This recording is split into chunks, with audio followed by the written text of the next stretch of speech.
If your AC isn't working and you can't figure it out, pull your cabin air filter. Alright? Don't just change it, look in there. This one was very dirty. That's the evaporator. How are you gonna get any airflow past that? You're not. It's hard to see, but take a toothbrush or something. Get it in there. Start scrubbing it.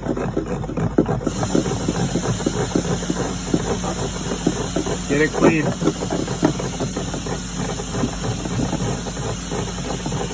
Make sure it's a thin one so it'll flex.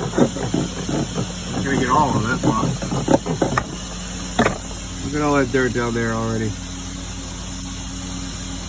Then vacuum that out before you put your new one in. Costs $10 for a filter, and it takes 10 minutes.